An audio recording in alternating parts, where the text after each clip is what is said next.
शिक्षक भर्ती को लेकर विधानसभा से एक बड़ा बयान सामने आया, जिसने लाखों अभ्यर्थियों के बीच नई चर्चा छेड़ दी। लंबे समय से प्राइमरी शिक्षक भर्ती का इंतजार कर रहे युवाओं के लिए सरकार का रुख फिलहाल राहत देने वाला नहीं दिख रहा है। बेसिक शिक्षा मंत्री ने सदन में साफ कर दिया कि वर्तमान समय में नई प्राइमरी शिक्षक भर्ती निकालने की कोई योजना सरकार के सामने नहीं दिख रही है। सदन में दिए गए जवाब के मुताबिक सरकार का कहना है कि प्रदेश में छात्र शिक्षक अनुपात संतोषजनक स्थिति में है और पढ़ाई प्रभावित नहीं होती दिख रही। कक्षा 1 से 5 तक 30 छात्रों पर एक शिक्षक और कक्षा 6 से 8 तक 35 छात्रों पर एक शिक्षक का मानक लागू है।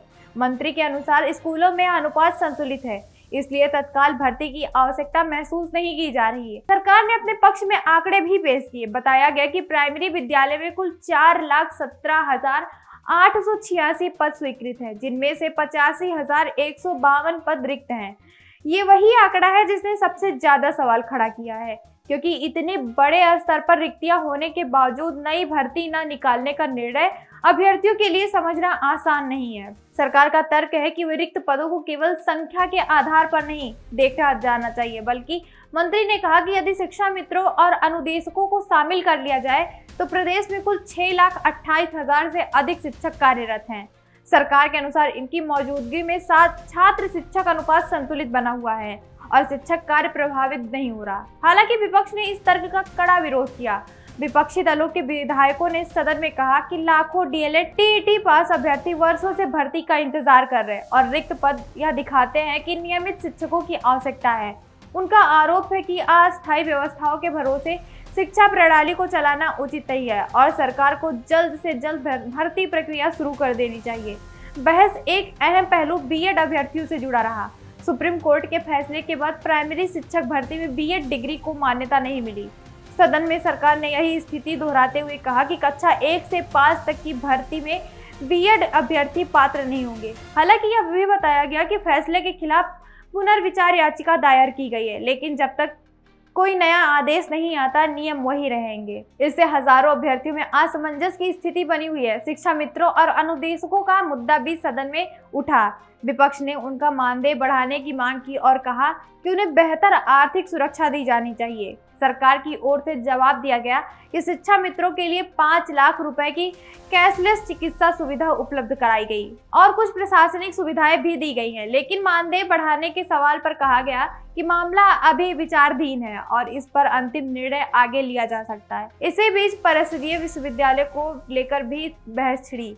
विपक्ष ने आरोप लगाया कि स्कूलों को बंद किया जा रहा है या उनका विलय किया जा रहा है। इस पर सरकार ने स्पष्ट किया कि एक भी विद्यालय अभी तक बंद नहीं किए गए। मंत्री के अनुसार जहां संसाधनों के बेहतर उपयोग की आवश्यकता थी, वहां प्रशासनिक स्तर पर विद्यालयों को विलय किया गया, लेकिन शिक्षा व्यवस्था को कमजोर करने का उनका कोई उद्देश्य नहीं था। सरकार ने अपने पिछले रिकॉर्ड्स का हवाला देते हुए कहा कि वर्ष 2017 में अब तक 1,26,000 से अधिक शिक्षकों की नियुक्ति की जा चुकी है। इसे सरकार ने अपनी उपलब्धि के रूप में प्रस्तुत किया और कहा कि शिक्षा क्षेत्र में लगातार काम हो रहा है। वहीं विपक्ष का कहना है कि ये नियुक्तियां पुराने प्रक्रियाओं का हिस्सा है और वर्तमान में नई वैकेंसी की स्पष्ट घोषणा नहीं की जा सकी। इस पूरे मामले का सबसे बड़ा असर उन युवाओं पर पड़ा जो शिक्षक बनने का सपना लेकर तैयारी कर रहे हैं। हजारों अभ्यर्थी प्रतियोगी परीक्षाओं की तैयारी में वर्षों से लग चुके हैं और नई भर्ती की उम्मीद पर टिके हुए हैं। सोशल मीडिया पर लगातार यह सवाल उठ रहा है कि जब पद रिक्त है तो भर्ती क्यों नहीं हो रही है। राजनीतिक दृष्टि से भी यह मुद्दा महत्वपूर्ण बन चुका है। शिक्षक भर्ती हमेशा से राज्य की राजनीति में अहम विषय बनी रही, क्योंकि इससे बड़ी संख्या में युवा सीधे प्रभावित होते हैं। ऐसे में सरकार का बयान आने वाले समय में चर्चा और बहस का केंद्र बन सकता है। अब आगे क्या होगा, संभावनाएं बनती हैं, यह देखना दिलचस्प होगा। क्या बजट में कोई नया प्रावधान आएगा? क्या कोर्ट के स्तर पर कोई नया आदेश आएगा? क्या चुनावी माहौल में सरकार कोई बड़ा निर्णय ले सकती है? इन सभी सवालों के जवाब आने वाले समय में सामने आ जाएंगे। फिलहाल विधानसभा में दिए गए जवाब से स्थिति स्पष्ट है कि निकट भविष्य में नई प्राइमरी शिक्षा भर्ती की संभावना कम बताई जा रही है। हालांकि युवाओं की उम्मीदें अब भी कायम है और वे किसी सकारात्मक निर्णय की प्रतीक्षा कर रहे हैं। फिलहाल के लिए इस रिपोर्ट में इतना ही। ऐसे ही तमाम खबरों के लिए देखते रहिए कंटाप न्यूज। मैं थी आपके साथ सची सिंह, कैमरा पर्सन मोहित के साथ।